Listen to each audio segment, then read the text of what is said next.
stop momentarily. During your slow movement journey, your time machine will slowly rotate backward and may stop momentarily. For your safety, remain seated at all times. During your slow movement journey, your time machine will slowly welcome aboard on the rapid runway.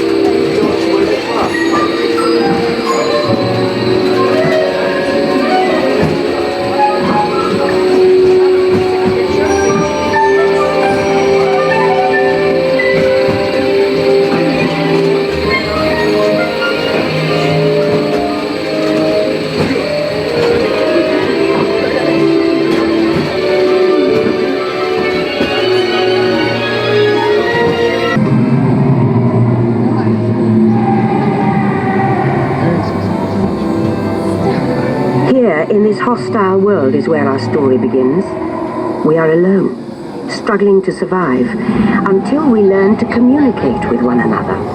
Now we can hunt as a team and survive together.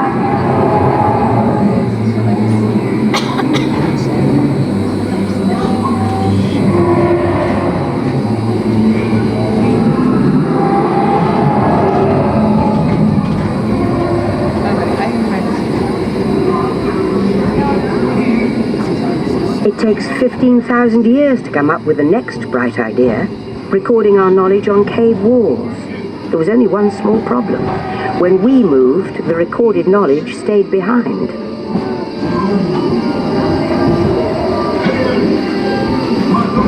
Now let's move ahead to ancient Egypt, because something is about to happen here that will change the future forever.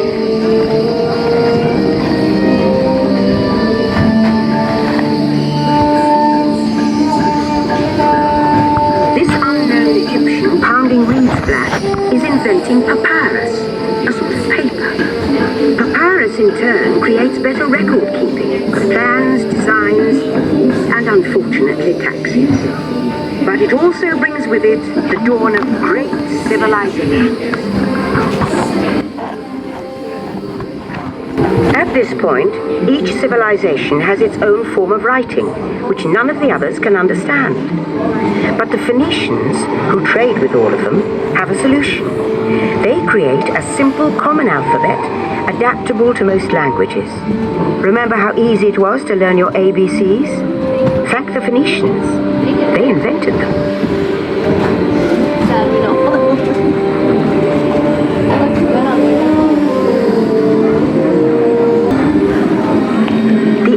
Greeks were great inventors of the future.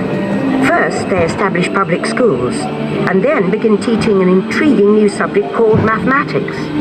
And with math comes mechanical technology and the birth of the high-tech life we enjoy today.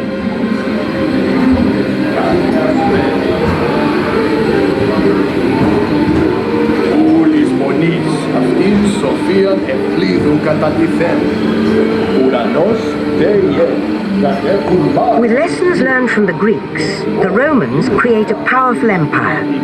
To move their armies around, they build a system of roads all over the known world. Rome built the first World Wide Web, and it's leading us into the future.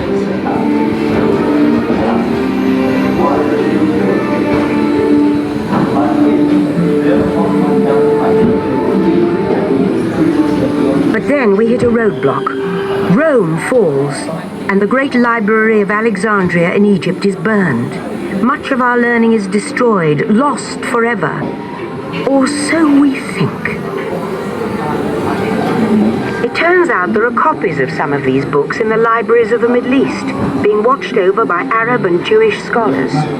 Call it the first backup system. The books are saved, and with them our dreams of the future.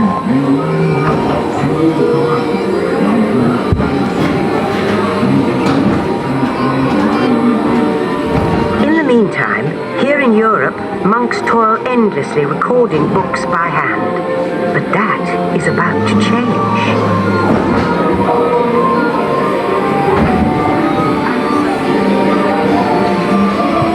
In 1450, good Gutenberg invents the movable type printing press. Now knowledge can travel as fast as these new books, and travel they do.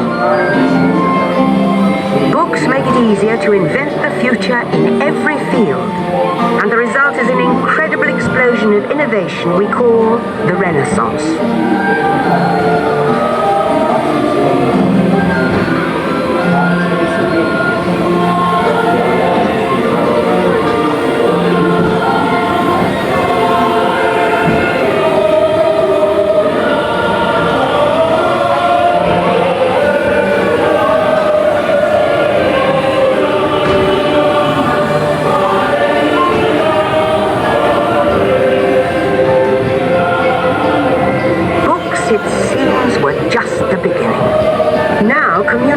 Technology races headlong into the future, and soon people all over the world are sharing life's most important moments faster than ever before.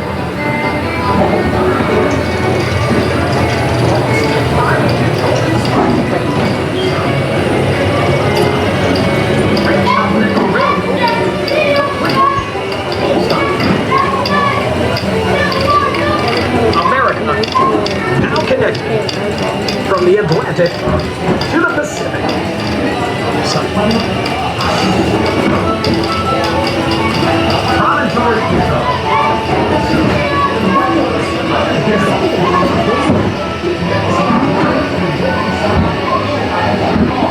And he's off on another gold medal run. Jesse Owens makes America proud with 4 gold medals at the 1936 Olympics in Berlin. By now, we're all communicating from anywhere on Earth, and in 1969, from somewhere else. That's one small step for man, one giant leap for mankind. To send a man to the moon, we had to invent a new language, spoken not by man, but by computers. At first, very large, very expensive computers, but we see the potential.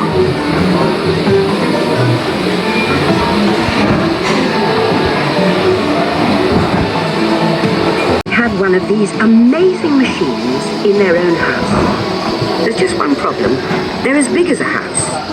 The solution comes in, of all places, a garage in California.